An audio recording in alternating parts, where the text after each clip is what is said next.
Transcendental philosophy.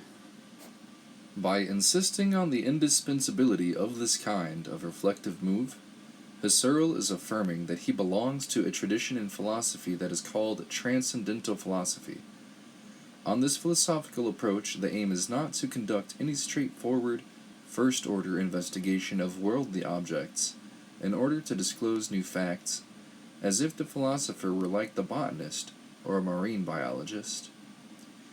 A proper philosophical exploration of reality does not consist in inventorying the content of the universe, but in accounting for the conditions that must be satisfied in order for something to count as real. Rather than simply, naively assuming the ready-made character of the objective world, the philosophical task is to elucidate how something like objectivity is possible in the first place. How does the world come to acquire its character as true and objective? How is it that the world can be given an experience as transcending that very experience? When we adopt the phenomenological attitude, we do not turn our attention away from the world and towards our own experiential life. We do not turn the gaze inwards in order to examine the happenings in a private interior sphere. We continue to be concerned with the worldly object, but we now no longer consider it naively. Rather, we focus on it precisely as it is intended and given, i.e., as a correlate of experience. We pay attention to how and as what worldly objects are given to us. Husserl's interest in consciousness is due to the fact that it is a world disclosing, rather than merely being an object of the world. It is also a subject for the world, i.e., a necessary condition of possibility for any entity to appear as an object in the way it does and with the meaning it has. Rather than merely amounting to a limited exploration of starting over that page. Rather than merely amounting to a limited exploration of the psychological domain, the aim of phenomenology is, consequentially, to offer a proper account of reality and objectivity. To construe Husserlian phenomenology in such a way that being and reality are topics left for other disciplines would neither respect nor reflect Husserl's own assertions on the matter. As he declares in section 23 of Cartesian Meditations, the topics of existence and non-existence, of being and non-being, are all embracing themes for phenomenology. Rather than making reality disappear from view, the epoche, epoche, epoche,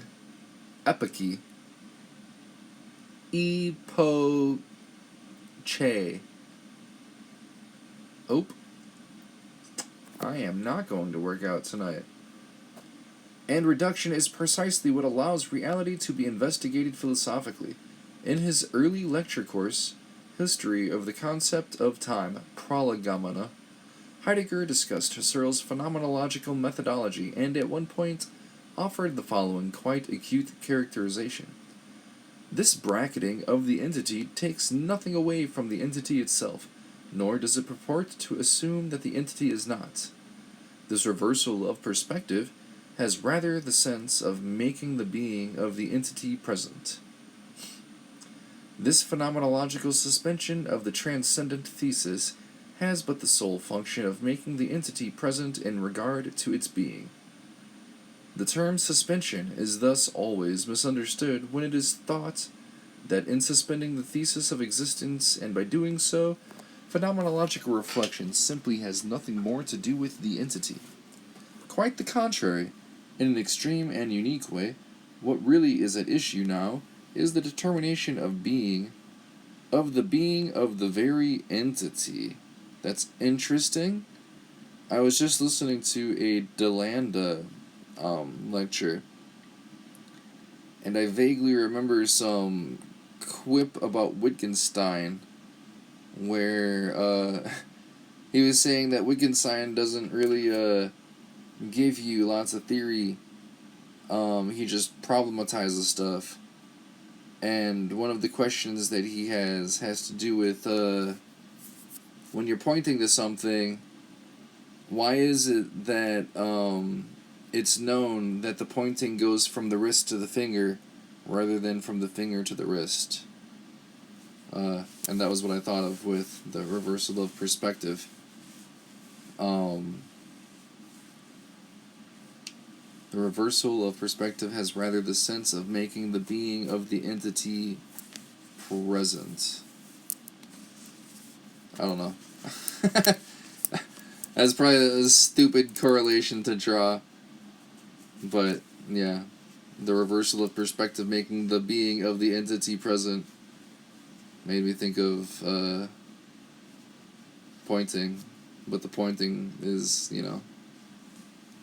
there's a backwards in there. I don't know. Stupid correlation. Anyways, Husserl has repeatedly insisted that one will have no chance of comprehending what phenomenology is all about if one considers the epoche and the transcendental reduction as irrelevant peculiarities. But what about later phenomenologists? Is it indisputable that neither Heidegger nor Merleau-Ponty made many references to the epoche and the reduction? But is this because they rejected Husserl's methodology, or is it because they simply took it for granted? In sections 27 through 33 of Ideas 1, Husserl describes the natural attitude in detail and argues that the fundamental structures of our relation to the world, as well as the spatial character of our own subjectivity, will remain concealed as long as we simply continue to live naively in the natural pre-philosophical attitude. It is by suspending our natural attitude that we... one second. That was an important notification. Stop.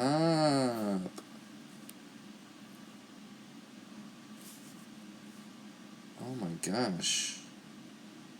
Too much phone action for me. Where was that? Was it the for Heidegger? I think that's what it was. We're gonna go with for Heidegger. For Heidegger, everyday existence is characterized by self-forgetfulness and self-objectification. We all tend to let our own self-understanding be guided by, and therefore covered over by, our commonsensical understanding of worldly matters. Phenomenology can be described as a struggle against this leveling of self-understanding. This is why Heidegger, in Being and Time, writes that the phenomenological analysis is characterized by a certain violence, since its disclosure of the being of Dasein is only to be won in direct confrontation with Dasein's own tendency to cover things up. In fact, it must be wrestled and captured from Dasein. Heidegger also talks of how our ordinary life is a life led according to conventional norms and standards. Everything is already understood and interpreted by others, and we all tend to uncritically take over prevailing judgments and valuations.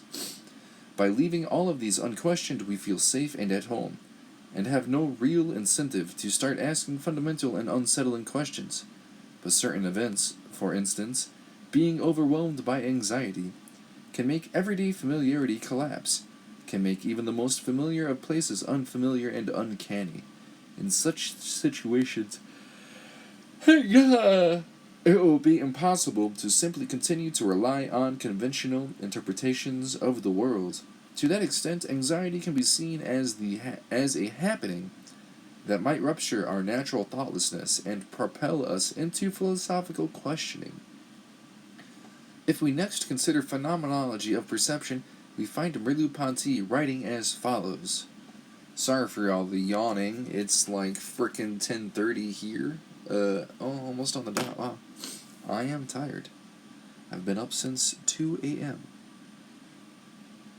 Alright, the quote, Merleau-Ponty with the best book ever, Phenomenology of Perception. Because we are through related to the world, the only way for us to catch sight of ourselves is by suspending this movement, by refusing to be complicit with it, or as Husserl says, to see it ohne mitzumachen, without taking parts, or again, to put it out of play. This is not because we renounce the certainties of common sense and of the natural attitude. On the contrary, These are the constant theme of philosophy, but rather because precisely as the presuppositions of every thought, they are, quote, taken for granted, unquote, and they pass by unnoticed. And because we must abstain from them for a moment in order to awaken them and to make them appear. Perhaps the best formulation of the reduction is the one offered by Husserl's assistant Eugene Fink when he spoke of a wonder before the world. Reflection does not withdraw from the world toward the unity of consciousness as the foundation of the world. Rather, it steps back in order to see transcendences spring forth, and it loosens the intentional threads that connect us to the world in order to make them appear. It alone is conscious of the world because it reveals the world as strange and paradoxical.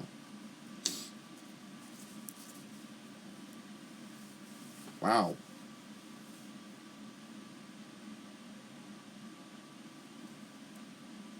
Reflection does not withdraw from the world toward the unity of consciousness as the foundation of the world.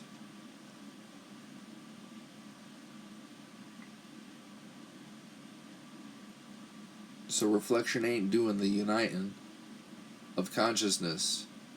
It doesn't go back to the unity of consciousness. I don't know if that's like unity in like the sense that to lose dunks are. I don't know what the fuck that means. Rather, it steps back in order to see transcendences spring forth, and it loosens the intentional threads that connect us to the world in order to make them appear. It alone is conscious of the world because it reveals the world as strange and paradoxical.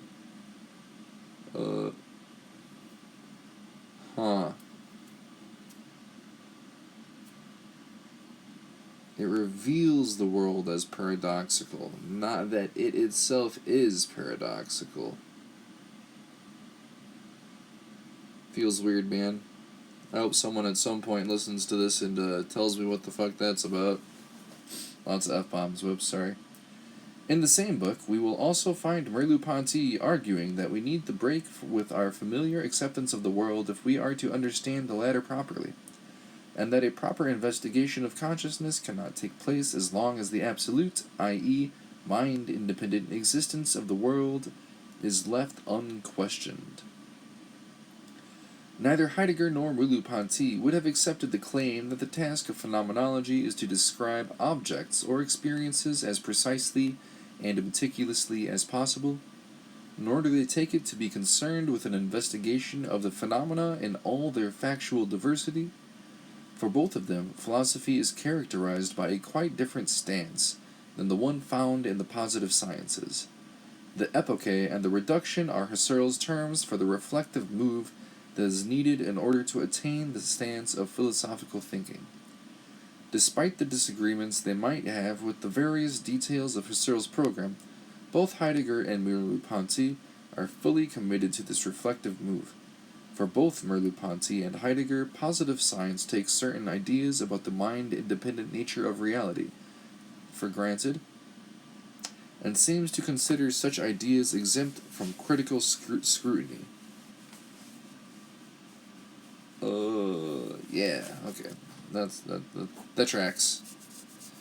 But the aim of phenomenology is to question such objectivism, and to investigate all objects' scientific findings, cultural accomplishments, social institutions, etc., with an eye to how they present or manifest themselves to us. If we, as phenomenologists, are to engage with fundamental ontological questions, we have, according to Heidegger, to proceed via an investigation of Dasein's understanding of being. That is, we have to investigate being insofar as being... I don't know what that was about, sorry. That is, we have to investigate being insofar as being enters into the intelligibility of Dasein. The relation between Husserl and the post-Husserlian phenomenologists continues to be controversial. Opinions diverge widely regarding the extent to which figures like Heidegger and Merleau-Ponty remained indebted to Husserl. whereas Carmen has argued that Heidegger's fundamental ontology cannot be understood as a mere supplement or continuation, let alone translation of Husserl's philosophy. Merleau-Ponty declared that the whole of being and time was nothing but an explication that's right, of Husserl's notion of life world. And whereas Merleau-Ponty himself repeatedly emphasized his indebtedness to Husserl, and occasionally presented his own work as an attempt to unearth the implications of Husserl's late philosophy, and to think his, quote, unthought thought, unquote. Numerous Merleau-Ponty scholars have insisted that the Husserl Merleau-Ponty found reason to praise was primarily an extrapolation of Merleau-Ponty's own philosophy. Oof! There's a struggle I'm familiar with. There are certainly significant differences between Husserl, Heidegger, and Merleau-Ponty. Whatever influence Husserl exerted on Heidegger and Merleau-Ponty, the latter two were also indebted to the other seminal figures in the philosophical tradition, including Aristotle, Descartes, Kierkegaard, Nietzsche, Bergson, Sartre, and Sartre. But much of Heidegger's and Merleau-Ponty's disagreements with Husserl takes place within a horizon of shared assumptions. It is an immanent criticism, a criticism internal to phenomenology, and not a break with or a general rejection of it. To put it differently, in order to understand and appreciate the phenomenological aspect of Heidegger's and Merleau-Ponty's thinking, a familiarity with Husserl remains indispensable. Fucking fantastic. Suggestions for further reading. Let's see. Question of being and transcendental phenomenology. Heidegger. Nope. Crowell. Matter and method to philosophy. A companion to Heidegger. That's something I want to read. Mr. Dreyfus. What is Husserl's epoche? The problem of beginning of philosophy in a Husserlian context. Ooh, that's probably super interesting. I'm gonna highlight that bad boy. BAM! Alright, well, folks, whoever the frick listened to me read that, I appreciate you, and I'm super glad that you're here reading stuff. Uh-oh, we gotta, what's the note? Gnatfly? Oh shit. Husserl talks about a gnatfly at some point. I don't remember the context. I'll have to copy and paste it in there for the next time that I read. Alright, that's the end of 2.2, the second half of chapter, or no, 3.3. Oh, frick, what the hey? I didn't realize I was reading chapter 3 already. If I just, like, read the wrong part of something, I'm gonna be sad. Alright, well, either way, this is, we'll say 3.2, because, you know, second half of chapter 3, whoopsie doodle. Alright, catch you later. Thanks, Internet, for being the Internet. Mwah.